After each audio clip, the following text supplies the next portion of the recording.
13 de maio. Hoje amanheceu chovendo. É um dia simpático para mim. É o dia da abolição. Dia que comemoramos a libertação dos escravos. Nas prisões, os negros eram os bodes expiatórios. Mas os brancos agora são mais cultos e não nos tratam com desprezo. Que Deus ilumine os brancos para que os pretos sejam felizes. Continua chovendo e eu tenho só feijão e sal. A chuva está forte. Mesmo assim, mandei os meninos para a escola. Estou escrevendo até passar a chuva para eu ir lá no seu Manuel vender os ferros. Com o dinheiro dos ferros, vou comprar arroz e linguiça. A chuva passou um pouco. Vou sair. Eu tenho dó dos meus filhos. Quando eles veem as coisas de comer, eles bradam: "Viva mamãe!" A manifestação agrada-me. Mas eu já perdi o hábito de sorrir. 10 minutos depois, eles querem mais comida. Choveu, esfriou, é o inverno que chega. E no inverno a gente come mais. A Vera começou a pedir comida e eu não tinha. Era a reprise do espetáculo. Eu estava com 2 cruzeiros. Pretendia comprar um pouco de farinha para fazer um virado. Fui pedir um pouco de banha à Dona Alice. Ela deu-me a banha e o arroz. Era 9 horas da noite quando comemos. E assim, no dia 13 de maio de 1958, eu lutava contra a escravatura atual, a fome. Carolina Maria de Jesus, do livro O Quarto de Despejo. Em 2014, o Brasil finalmente comemorava a saída do mapa da fome produzido pela ONU. Esse alívio não queria dizer que o problema havia sido extinto, mas demonstrava como os esforços políticos realizados na última década tinham sido exitosos. Menos de 5% da população brasileira encontrava-se em insegurança alimentar grave naquele ano. Contudo, a fome é um mal social crônico e estrutural da sociedade brasileira, estando à espreita a cada descuido ou falta de vontade política para enfrentá-la. E exatamente por isso, foi em um dos períodos mais sombrios de nossa história que ela voltou com força total, aterrorizando os lares de mais da metade da população. Tendo causas multifatoriais, alta de preços, desemprego, mudanças climáticas, conflitos, formas de produção e distribuição de alimentos, a fome encontrou na pandemia Covid-19 a tempestade perfeita para o seu retorno, demonstrando que estávamos enganadas ao imaginar que ela era uma lembrança amarga de um país arcaico que ficou no passado. Da noite para o dia, a fome tornou-se novamente um problema nacional, instalando-se por todo o país a partir de linhas de raça, classe social e gênero bem definidas. Foram e são as famílias pobres, majoritariamente negras e chefiadas por mulheres, que sofrem com a comida insuficiente na mesa. Neste episódio, trataremos da intensificação da insegurança alimentar vivida nos últimos anos, a partir da experiência de ativistas, profissionais e moradoras das periferias da cidade de São Paulo. Eu sou Milena Matheus e Carmo e este é o podcast Ecos Pandêmicos, que faz parte do projeto de extensão universitária A Pandemia do Covid-19 sobre perspectiva interseccional em territórios periféricos, diálogos entre Brasil e África do Sul, coordenado por Laura Moutinho, professora do Programa de Antropologia Social da Faculdade de Filosofia, Letras e Ciências Humanas da USP e vice-coordenado por Márcia Tereza Couto, professora do Departamento de Medicina Preventiva da Faculdade de Medicina também da USP. O projeto é financiado pela Pró-Reitoria de Cultura e Extensão Universitária da USP e conta com o apoio do LISA, Laboratório de Imagem e Som em Antropologia. Eu, pegando na memória. Eu acho que o começo da Covid... Essa é a Luana. Ela é mãe solo da Maria, do Murilo e da Manuela. Ela também é militante da Rede de Mulheres Periferia Segue Sangrando e da Rede de Proteção e Resistência contra o Genocídio. Luana também é mestranda em Sociologia pelo IFISH da Unicamp. Eu acreditava que isso pudesse se tornar o que se tornou. Então, eu acho que, passado esse primeiro momento, depois ficou um pânico, assim, sabe? Essa coisa um pânico não só porque a gente tinha uma ameaça de uma doença, né, mas uma ameaça principalmente das normas de saúde, né? Essa coisa de ter que ficar em casa, essa ideia de para tudo, né, de tem que parar tudo, todo mundo tem que se isolar, todo mundo tem que ficar em casa. Eu acho que esse foi o maior pânico, porque quando isso chegou na periferia, junto com isso chegou desemprego, chegou fome, porque é isso, né? A galera rica, a maior parte das pessoas que vivem nas periferias, elas trabalham prestando serviços, né? Uma galera prestadora de serviço. Então, é uma galera que não tem como trabalhar de casa, né? A galera que trabalha portaria, limpeza, motorista de aplicativo, não tem como trabalhar de casa. Como que você vai fazer uma faxina virtual? Não existe essa possibilidade. Então, eu acredito que isso gerou um pânico, porque é isso, do nada, né? A gente mesmo trabalhou com, enfim, atendeu várias famílias nessas condições. Do nada, uma senhora é diarista, ela tem 5 faxinas por semana e ela passa a não ter nenhuma. E como ela vai sobreviver? E aí, de repente, você é empregada doméstica, mas você também se nega a dormir no trabalho, a se isolar no seu trabalho, porque também teve isso, né? Patroas querendo que as mulheres se isolassem no trabalho. Então, eu não posso vir para casa ver meu filho, olhar minha família, enfim, né? E aí isso gerou um pânico, porque a fome gera pânico, né? Não ter o que comer gera pânico, não ter emprego gera pânico na periferia. Porque na periferia essa ideia de morte já é muito próxima sempre. Todo mundo está sempre muito arriscado morrer. O risco de morte ele é iminente a qualquer momento, para alguns grupos mais, para outros grupos menos, mas existe um risco de morte a qualquer momento para todos os grupos. Por questões de saúde, por negligência nos atendimentos de saúde, né? Essa falta, essa escassez, pela fome, pela ação truculenta do Estado, a letalidade policial. Então, o que gera pânico não é o medo de morrer de uma doença necessariamente, é fome e desemprego. As tardias medidas de isolamento social, adotadas em meados de março de 2020, quase um mês após o primeiro caso de Covid no país, não foram acompanhadas nem por respostas federais imediatas, tampouco, no caso de São Paulo, por ações municipais ou estaduais que envolvessem uma articulação das políticas sociais presentes na cidade. Muito rápido, parte significativa de moradoras e moradores das periferias da cidade ficou desempregada ou sem ter como trabalhar. A primeira parcela do auxílio emergencial começaria a ser depositada somente 3 meses depois do início da quarentena. Mas enquanto a Lu fala, né, vai passando um filme aqui. Essa né, é a Maria de Jane Alves. Ela é mãe, assistente social, gerente de serviços do SASP, Capão Redondo 3, integrante do coletivo Baobá, Fortificando as Raízes e da Rede de Proteção e Resistência contra o Genocídio. Então, eu particularmente, quando iniciou-se ali, né, todo aquele murmurinho da chegada do Covid e tal, talvez a gente, ali nos 2 primeiros meses, a gente ainda não tivesse uma dimensão, e acho que é uma certeza que a gente não tinha uma dimensão de tudo que aquilo ia causar.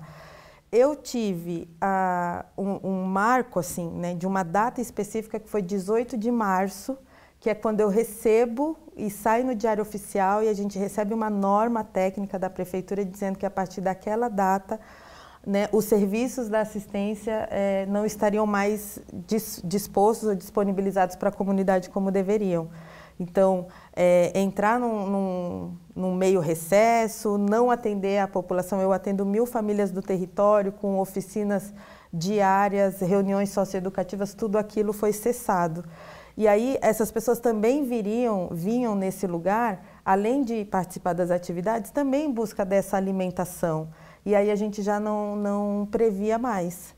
E a fome, né? Que é isso, as ruas vazias, assim, é uma memória que eu tenho muito latente. Então, eu saía do trabalho e as ruas do Capão Redondo estavam um breu, assim, como se fosse, sei lá, recesso de final de ano, ali que a galera vai debanda para outros espaços, né, para praia ou qualquer coisa do tipo. E não, na verdade, as pessoas estavam com medo de sair às ruas por conta da Covid. E aí, paralelo a isso, não teve inicialmente um projeto emergencial de governo para atender essas famílias. Então, o Fique em Casa não veio acompanhado em nenhum momento, nesse primeiro momento da Covid, de um projeto, né? Então, ninguém está preparado para uma calamidade, ninguém está preparado, mas o governo precisa estar, né? O governo tem obrigação de estar e não esteve. Então, no meu caso, afetou bastante. Essa é a Cristina, nome fictício que usaremos para garantir seu anonimato. Cristina tem 35 anos de idade, é autodeclarada negra e moradora do Capão Redondo. Conversamos com ela em um grupo focal realizado em um serviço de assistência social próximo à sua casa. Eu tenho um neném, uma nenenzinha de 2 anos, que chegou a ficar sem fralda, fiquei desesperada, porque estava longe da data de receber o auxílio. E eu fiquei tão desesperada que eu liguei para o Emerson aqui. Emerson, pelo amor de Deus, será que vocês não têm aí 2, 3 fraldas para eu conseguir dar um jeito até... Ele, não, eu não tenho. Aqui no SAS a gente também não tem. Minhas irmãs não tinham. Eu falei, gente, o que eu vou fazer? Eu fiquei desesperada. Cheguei a ficar desesperada, assim, usando esse termo. Porque tinha o básico, mas não tinha o suficiente. Então, eu desesperei total. Não passa governo, não passa associação nenhuma na casa de ninguém. Se falar que passa, é mentira. Eu passei, tempo sem saber o que era nem ovo. Era arroz, feijão, macarrão. Às vezes vinha na cesta básica aqui, sardinha. Vem 3 sardinhas dentro da lata. Era 3 sardinhas, uma para cada um, a neném não comia. Esse ano que passou agora de 21, dezembro que a gente passou, o Natal, como foi seu Natal? Arroz e feijão. Uma saladinha de macarrão. Você reclama? Não. Passamos com saúde, graças a Deus. Porque muita gente passou chorando porque perdeu alguém. O povo fala assim, o auxílio. O auxílio não é nada. Não é nada. Você chega num supermercado, é R$22, 5 quilos de arroz. Alface, você consegue comer salada? Não. Um pé de alface está R$4, R$5. Como que você dá salada para uma criança? Essa semana minha neném falou assim, eu quero fruta. Não tem, filha, fruta. Eu quero maçã. Aí o que você vai fazer? Você não pode fazer nada. Porque na creche, na escola, eles estão acostumados a comer. Porque o governo manda, a prefeitura manda. Eles, é melhor, porque a mãe não trabalha, vai mandar a criança para a creche. A criança na creche se alimenta em casa, está comendo? Não. Na creche é 5 alimentação. Dentro de casa eles conseguem comer 5? Não. Então, assim, é muita gente para julgar e pouca gente para ajudar. Aí falar, mas por que você foi ter filho? Era para ter tirado, porque quando uma mãe quer abortar uma criança, é crucificada. Mas e aquela criança vai vir no mundo para passar necessidade, passar fome? Pode? Infelizmente é o que acontece. Eu não julgo uma mãe que pega uma criança e dá para adoção. Porque eu tenho 3 filhos e eu sei o tanto que é difícil criar uma criança. É muito difícil, você olha para os 4 cantos e você não encontra ajuda, você não encontra saída. Então assim, empaquita e dói. E se tem uma coisa que dói mais, é os seus filhos pedir e você não ter para dar. A fome, ela dói. Não é só no estômago, ela dói na cabeça, ela dói no estômago, ela dói no coração, ela dói em tudo. E assim, né? Antes a gente tinha ali um número de atendidos e recebia a cesta básica para determinadas famílias, e quando de repente todas as famílias precisam desse recurso, né? E que aí a gente está falando da cesta, né? De um rolê que é grosso ali, né? O arroz, o feijão, o macarrão, o leite em pó, a farinha de trigo, tal. Mas tem outras coisas que não apareciam nessa cesta, como, por exemplo, os produtos de higiene, né? Como, por exemplo, uma mistura que seja salada e fruta, esquece, né? Isso, se já era luxo, virou muito mais, assim, inacessível quase. Gás de cozinha, né? Então, você dá o alimento, mas a pessoa não tinha gás. Quantas vezes a gente foi até as ocupações e a galera estava usando a gasolina, o que é extremamente perigoso, né? Porque você coloca em risco a sua vida e a vida de mais um monte de gente que moram nessas ocupações.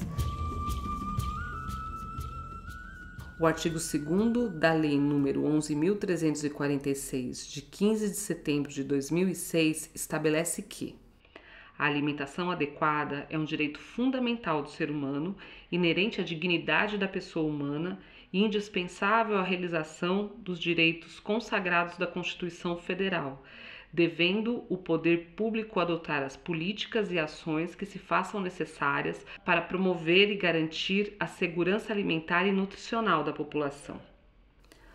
O artigo 3º da mesma lei define que a segurança alimentar e nutricional consiste na realização do direito de todos ao acesso regular e permanente a alimentos de qualidade, em quantidade suficiente, sem comprometer o acesso a outras necessidades essenciais, tendo como base práticas alimentares promotoras de saúde que respeitem a diversidade cultural e que sejam ambiental, cultural, econômica e socialmente sustentáveis. A insegurança alimentar é, então, a violação do direito ao acesso pleno e permanente aos alimentos, e não um infortúnio individual que deve ser remediado com ações de caridade.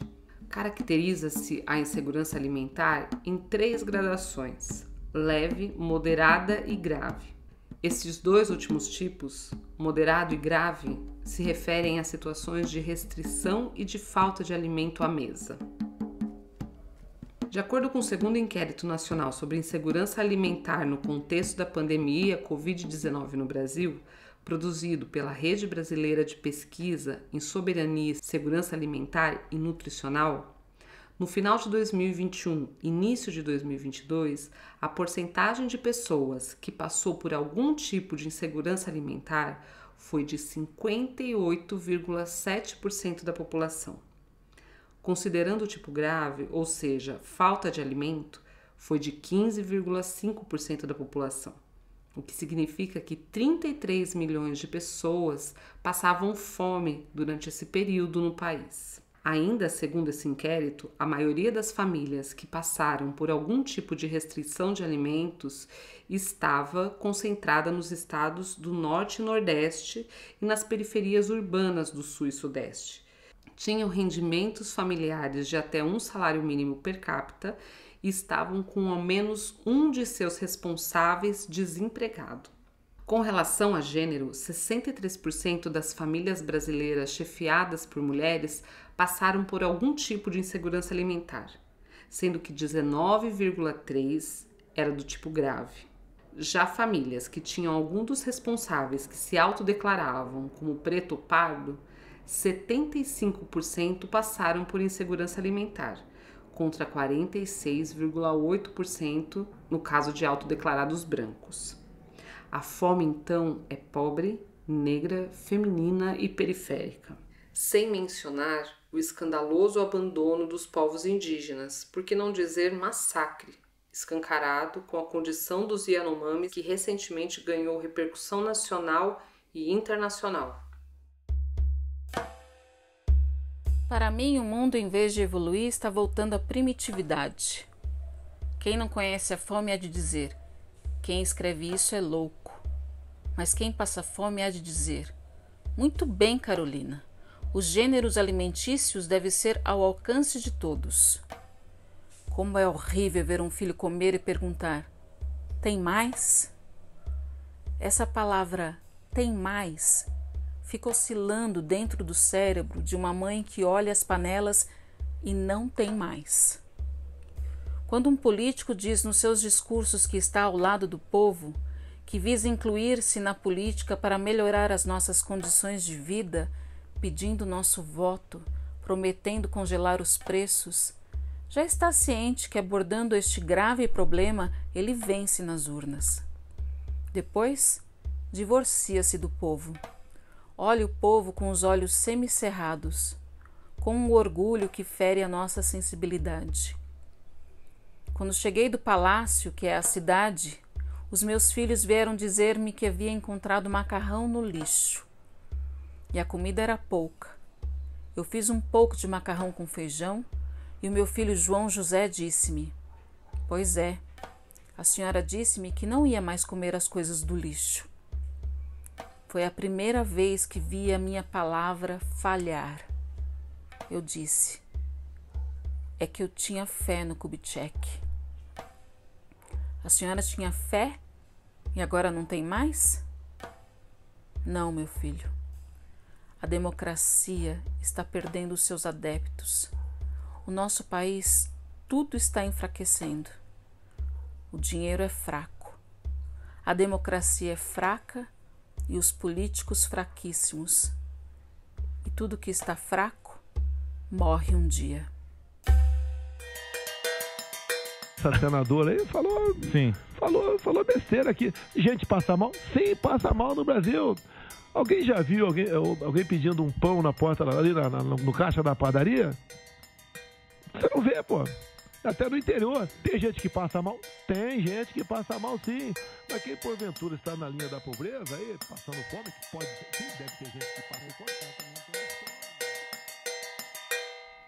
O aumento da insegurança alimentar no Brasil não se deu exclusivamente devido à pandemia. Pesquisadores do tema falam dos índices alarmantes que se anunciavam desde 2017 e que se intensificaram em 2019 com o desmonte institucional promovido pelo governo Bolsonaro, tais como a extinção do COSEA, que é o Conselho Nacional de Segurança Alimentar e Nutricional, órgão responsável por coordenar os programas federais ligados à segurança alimentar, assim como a extinção e esvaziamento de importantes programas de incentivo à agricultura familiar, além do encerramento do próprio programa Bolsa Família.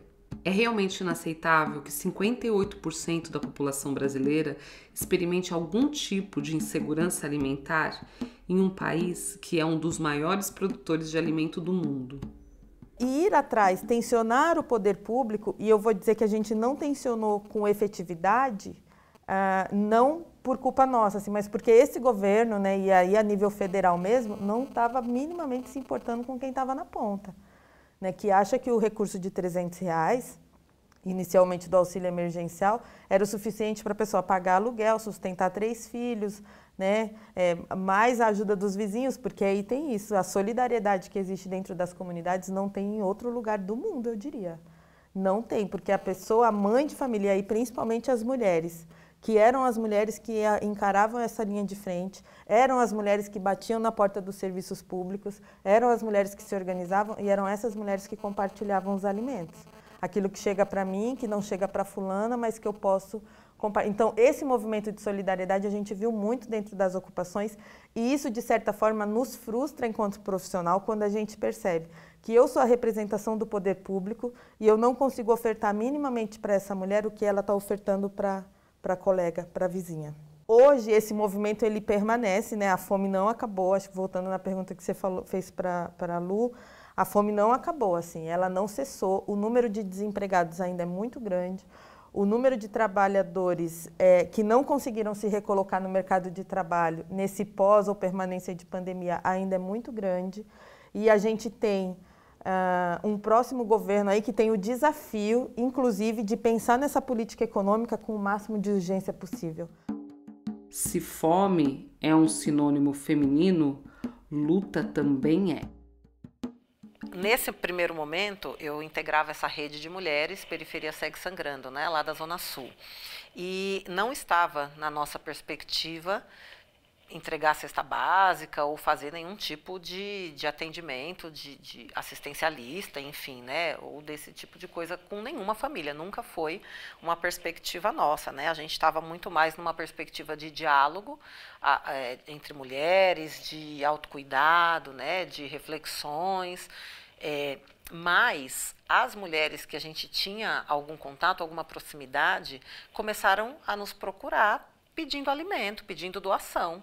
E aí a gente se viu obrigada, entre aspas, a mudar a nossa perspectiva de atuação, né? De se reunir, se articular e pensar de que forma a gente poderia chegar com essas mulheres, chegar junto com essas mulheres.